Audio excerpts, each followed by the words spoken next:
অভিষেক দা তুমি লড়াই করো, ছাত্র যুব সঙ্গে আছে অভিষেক ব্যানার্জি।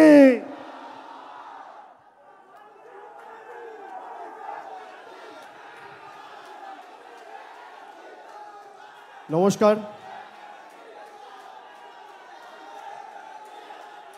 উপস্থিত সভামঞ্চে সকলকে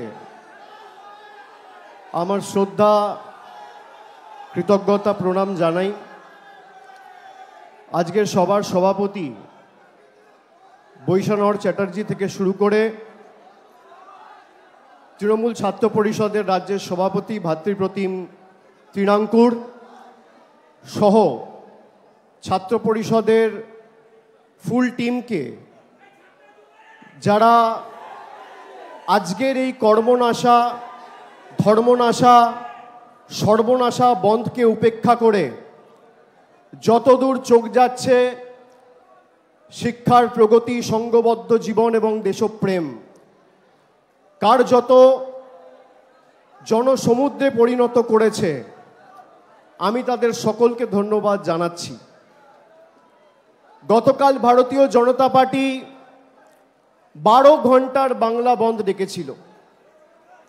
আমরা যবে থেকে 2011 সাল থেকে এই রাজ্যে ক্ষমতায় এসেছি, আমরা বারে বারে বলেছি আমরা এই বন্ধের রাজনীতির বিরুদ্ধে, এই কর্মনাশা, সর্বনাশা, ধর্মনাশা বন্ধের বিরুদ্ধে।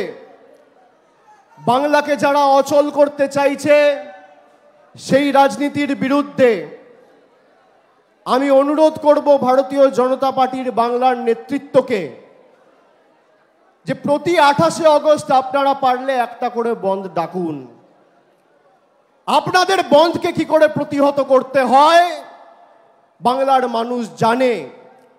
আজকের সমাবেশে যে সংখ্যায় ছাত্র যুবরা, তরুণরা এই সভাস্থলে মেয়র রোডে এসে উপস্থিত হয়েছে, আমি মনে করি বিগত দিনের প্রত্যেকটা 28শে আগস্টের প্রতিষ্ঠা দিবসের কর্মসূচির রেকর্ড আজকের এই সমাবেশ ভেঙে দিয়েছে। এবং যত বাংলার বিরুদ্ধে, তৃণমূলের বিরুদ্ধে কুৎসা হয়েছে, অপপ্রচার হয়েছে, চক্রান্ত হয়েছে, ষড়যন্ত্র হয়েছে, তৃণমূল কংগ্রেস তত শক্তিশালী হয়েছে। আমরা বিশুদ্ধ লোহার মতো সেই লোহাকে যত আঘাত করেছে, যত তাতিয়েছে, যত পুড়িয়েছে, যত প্রহার করেছে, সেই লোহা তত শক্তিশালী হয়েছে। একটা দুর্ভাগ্যজনক ঘটনাকে কেন্দ্র করে যেখানে সারা ভারতবর্ষের মানুষ আজকে বিচার চাইছে, সেই ঘটনাকে কেন্দ্র করে আজকে যারা রাজনীতি করছে, যারা লাশের নোংরা রাজনীতিতে নিজেদের লিপ্ত করেছে, বাংলার মানুষের কাছে তাদের মুখোশ খুলে প্রকৃত চেহারাটা উন্মোচিত হয়েছে।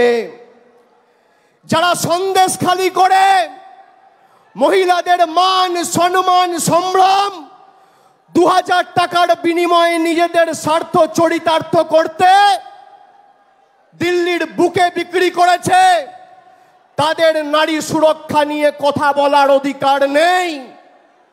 যাদের আমলে উন্নাও হয়েছে, কাঠুয়া হয়েছে, হাতরাস হয়েছে, বদলপুর হয়েছে, সেই নারী বিরোধী, নারী বিদ্বেষী ভারতীয় জনতা পার্টির কাছে বাংলার মানুষকে রাজনীতি করা শিখতে হবে না।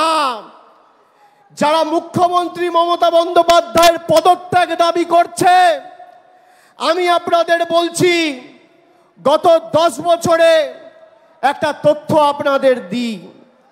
গত 10 বছরে সবথেকে বেশি মহিলাদের বিরুদ্ধে ক্রাইম, অর্থাৎ মহিলাদের বিরুদ্ধে অত্যাচার, অন্যায়ের ঘটনা সবথেকে বেশি কোনো রাজ্যে যদি ঘটে থাকে, এনসিআরবির তথ্য অনুযায়ী সে রাজ্যের নাম হচ্ছে উত্তরপ্রদেশ।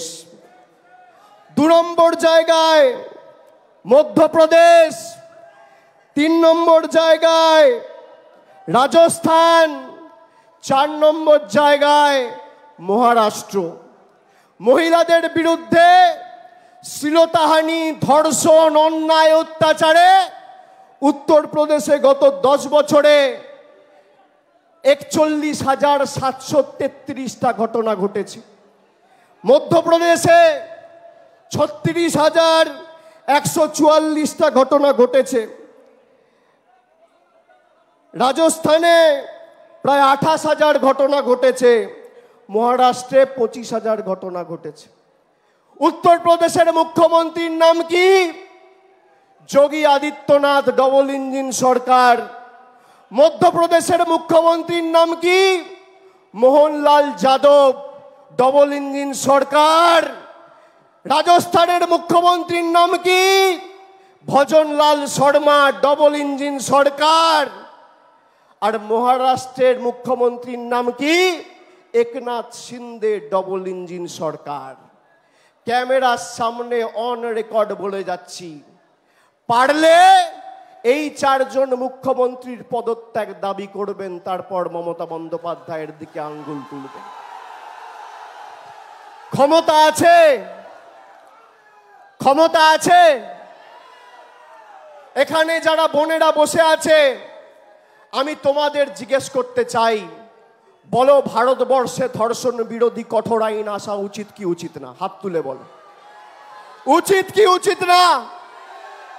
ভারতবর্ষে টাইম বাউন্ড, অর্থাৎ 1 থেকে 2 মাসের মধ্যে ট্রায়াল এবং কনভিকশন শেষ করে দোষী সাব্যস্ত করার মতো কঠোর আইন ভারতবর্ষের সংসদে আসা উচিত, হ্যাঁ কি না? হাত তুলে বলুন, জোর গলায় বলুন।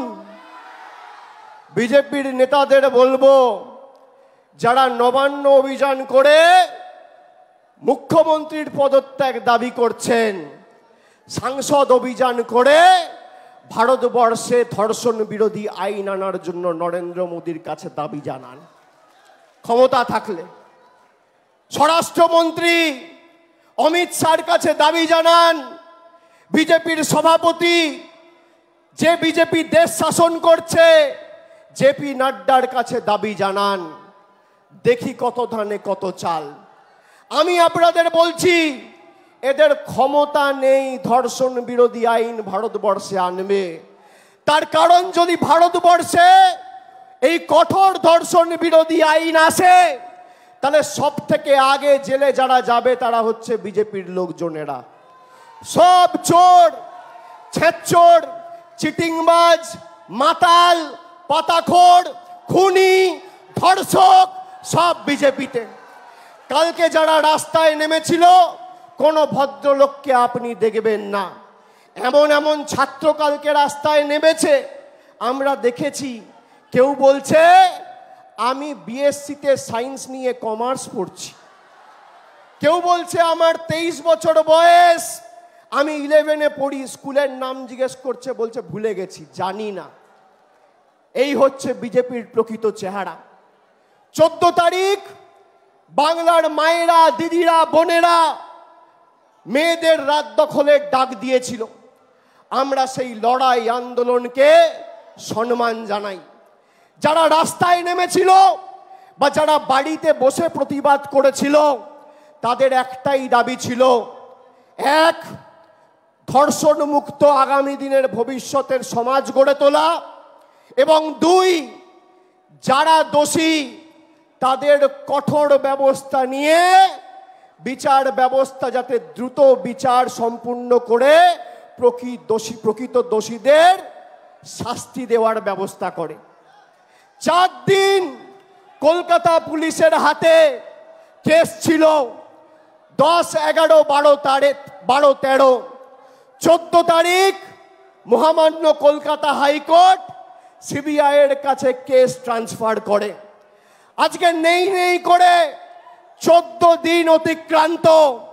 যারা সন্দীপ ঘোষের অ্যারেস্ট নিয়ে দাবি তুলছিল, কেন 14 দিন এই খুন আর ধর্ষণের মামলায় সন্দীপ ঘোষ অ্যারেস্ট হয়নি? সিবিআই কে জবাব দিতে হবে। যারা একটা মৃত্যু নিয়ে রাজনীতি করে, শকুনের মতো সাধারণ মানুষ বলছে বিচার চাই, আমরা সবাই বলছি বিচার চাই, আমরা চাই প্রকৃত দোষীরা শাস্তি পাক। আর বিজেপি বলছে মুখ্যমন্ত্রীর পদত্যাগ চাই। তারা ভাবছে কি তাদের মনের সুপ্ত বাসনা 2021-এ হেরেছে, 16-এ হেরেছে, 18-র পঞ্চায়েতে হেরেছে, 19-এর লোকসভায় হেরেছে, 23-এর পঞ্চায়েতে হেরেছে, 22-এর পুরসভায় হেরেছে, 24-এর লোকসভায় গোহারা হেরে লেজে গোবরে করেছে বাংলার মানুষ। ক্ষোভের বহিঃপ্রকাশ করতে আর বাংলাকে অশান্ত করার জন্য ইট পাটকেল ঢিল ছুড়ে কালকে পুলিশকে আক্রমণ করেছে। পুলিশ যে সংযমের পরিচয় দিয়েছে এটাই প্রমাণ করে যে বাংলা উত্তরপ্রদেশ আর গুজরাট নয়, বাংলা মণিপুর নয়। আজকে বাংলায় যদি কোনো ঘটনা ঘটে মানুষ মাথা উঁচু করে মুষ্টিবদ্ধ হাত তুলে এক বুক আবেগ, এক বুক আশা আকাঙ্ক্ষা প্রতিবাদের অহংকারকে পাথেয় পথ চলার প্রেরণা করে রাজপথে নামতে পারে। মনে আছে সিঙ্গু বর্ডারে কৃষক আন্দোলন যারা করছিল তারা যাতে দিল্লিতে প্রবেশ না করতে পারে 2 ফুটের এত বড় বড় পেরেক রাস্তায় পুঁতে রেখেছিল দিল্লি পুলিশ আর সিআইএসএফ। তারা আজকে ভাষণ দিচ্ছে, আজকে বন্ধ ডেকেছে বিচারের দাবিতে নয়। কালকে বিজেপির কর্মীদের পুলিশের উপর ঢিল পাটকেল ছুঁড়ে আক্রমণ করে সরকারি সম্পত্তি ভেঙে যারা অ্যারেস্ট হয়েছে সেই দুর্নীতিগ্রস্ত চিটিংবাজ দুর্বৃত্তদের ছাড়ানোর লক্ষ্যে আজকে তারা বন্ধ ডেকেছে। বাংলার মানুষ দেখুক। আর বন্ধের নমুনা কি? আমি সংবাদ মাধ্যমের বন্ধুরা আছে, আমি সংবাদ মাধ্যমের বন্ধুদের বলবো আজকে স্টেজের ছবিটা দেখাবেন না, একদিকে কলম করুন বিজেপির ডাকা 12 ঘন্টার বাংলা বন্ধ, আর একদিকে এই ছবিটা দেখান, মানুষ দেখুক কত ধানে কত চাল। কারা আমাদের শেখাবে নারী সুরক্ষার কথা? আমাদের বিজেপির কাছে শিখতে হবে। যে বিজেপির সরকার মণিপুরে 2 জন জনজাতি মূলবাসী মহিলাকে বিবস্ত করে রাস্তায় হাঁটিয়েছিল, সেই মণিপুরের মুখ্যমন্ত্রী এখনো পদত্যাগ করেনি। শুভেন্দু অধিকারী, দিলীপ ঘোষ আর সুকান্ত মজুমদারকে বলবো যদি বিবেক থাকে আর বুকের পাটা থাকে বীরেন সিং এর পদত্যাগ দাবি করুন, যোগী আদিত্যনাথের পদত্যাগ দাবি করুন। লজ্জা লাগে না?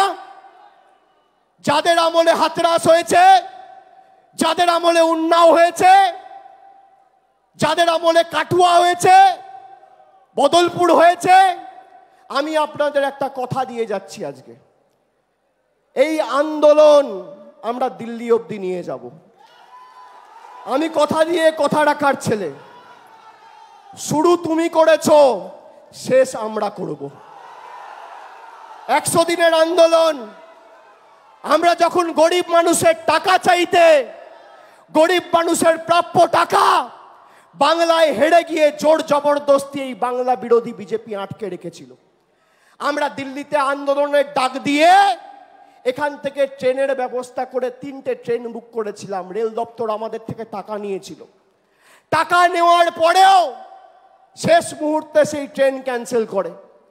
আর কালকে বিরোধী দলনেতা শুভেন্দু অধিকারী সংবাদ মাধ্যমে বিবৃতি দিয়ে বলছে যে আমরা ধন্যবাদ জানাই রেলকে, যাতে সাধারণ মানুষ, ছাত্র সমাজের প্রতিনিধিরা নবান্ন অভিযানে অংশগ্রহণ করতে পারে, তাই সব ট্রেনে স্পেশাল বগি, এক্সট্রা বগি লাগিয়েছে। বলুন বিজেপি বাংলা বিরোধী নয়? বলুন বিজেপি জমিদার নয়? সাধারণ মানুষের আন্দোলনের স্বার্থে যখন তৃণমূল কংগ্রেস দিল্লি দখলের ডাক দিয়ে মানুষের প্রাপ্য অর্থ দিল্লি থেকে ছিনিয়ে আনার আন্দোলনের ডাক দেয়, তখন গরিব মানুষ যাতে দিল্লি যেতে না পারে সেজন্য ট্রেন ক্যান্সেল হয়। আর বাংলাকে অশান্ত করার জন্য সেই মোদি আর বিজেপি সরকারের নেতৃত্বাধীন ঐশনী বৈষবের রেল মন্ত্রক এক্সট্রা বগি লাগিয়ে সরকারি সম্পত্তি যারা ভাঙচুর করে তার ব্যবস্থা করে। জবাব দেবো কি দেবো না আমরা? আমি আপনাদের বলছি, তারা বলছে দাবি এক, দফা এক, মুখ্যমন্ত্রীর পদত্যাগ। তারা বলছে দাবি এক, দফা এক, মুখ্যমন্ত্রীর পদত্যাগ। আমি বলি দাবি এক, দফা এক, ধর্ষণ বিরোধী আইন। আগামী দিন তৃণমূল কংগ্রেস দিল্লির সরকার এবং কেন্দ্রের সরকারকে আগামী দিন যাতে এই সরকার ধর্ষণ বিরোধী আইন আনে। আপনি বলুন আমাকে, রাতারাতি এই সরকার নোটবন্দি করতে পারে, তাহলে ধর্ষণ বিরোধী আইন আসে না কেন? রাতারাতি এই সরকার লকডাউন করতে পারে, তাহলে ধর্ষণ বিরোধী আইন আসে না কেন? রাতারাতি এই সরকার অর্ডিন্যান্স এনে দিল্লির নির্বাচিত সরকারের ক্ষমতা কুক্ষিগত করে নিজের কাছে রেখে দিতে পারে, তাহলে ধর্ষণ বিরোধী আইন আসে না কেন?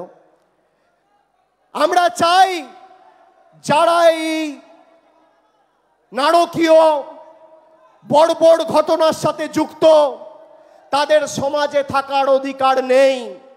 9 তারিখ ঘটনা ঘটেছে, 10 তারিখ রাজ্যের মুখ্যমন্ত্রী বিবৃতি দিয়ে বলেছে যে এই কেস যদি চায় সিবিআই নিতে পারে, আমরা চাই বিচার হোক, সুবিচার হোক। আজকে 14 দিন সিবিআই তদন্ত করছে। সারদার তদন্তে 10 বছর হয়েছে, এখনো ফাইনাল চার্জশিট জমা পড়েনি। ট্রায়াল তো ভুলে যান। যত তদন্ত হচ্ছে, রবীন্দ্রনাথ ঠাকুরের নোবেল পুরস্কার থেকে শুরু করে, জ্ঞানেশ্বরী এক্সপ্রেস থেকে শুরু করে যত তদন্ত, একটারও কোনো সুরাহা হয়নি। 2 বছর ধরে আজকে শিক্ষামন্ত্রী জেলে, তথাকথিত আগের যে শিক্ষামন্ত্রী ছিল আমাদের দলের প্রাক্তন মহাসচিব পার্থ চ্যাটার্জি জেলে।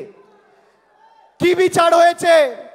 যারা রাস্তায় বসে মেধাযুক্তরা আন্দোলন করেছে, লড়াই করেছে, বিচার ব্যবস্থার একাংশকে কাজে লাগিয়ে বিজেপি খালি তৃণমূল কংগ্রেসকে দুর্বল এবং ভারতবর্ষের বুকে বাংলাকে কলুষিত এবং কালিমালিপ্ত করার জন্য ইডি সিবিআইকে ব্যবহার করেছে। আজকে বিচার হয়নি। আমি আপনাদের বলছি, বিচার তবেই হবে যদি আইন আসে। আরেকবার আপনারা জোর গলায় বলুন, পিছনে যারা আছে মাইকের আওয়াজ যত দূর যাচ্ছে, আমরা চাই যারা এই ঘটনার সাথে যুক্ত, সে যে কোনো রাজনৈতিক দল হোক, কঠোর থেকে কঠোরতম শাস্তি হোক। কিন্তু তার সাথে এই ঘটনার যাতে ভূভারতে কোনোদিন পুনরাবৃত্তি না হয়, আজকে আমাদের যেটা দরকার সেটা হচ্ছে ধর্ষণ বিরোধী টাইম বাউন্ড আইন।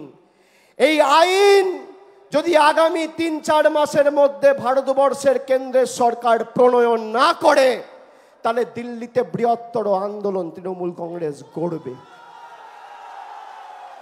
বৃহত্তর আন্দোলন গড়বে। আর মানুষ যদি রাস্তায় নামে, কেউ আটকাতে পারবে না। মানুষ রাস্তায় নেমেছিল, 100 দিনের টাকা আপনারা পেয়েছেন, কেন্দ্রের সরকার দেয়নি, আমাদের মামাটি মানুষের সরকার, আমাদের জনদরদি মুখ্যমন্ত্রী দিয়েছে। মানুষ রাস্তায় নেমেছিল, নবজোয়ারের মাধ্যমে আমরা পঞ্চায়েতগুলো নতুন করে গঠন করে যোগ্যদের সুযোগ দিয়েছি কাজ করার।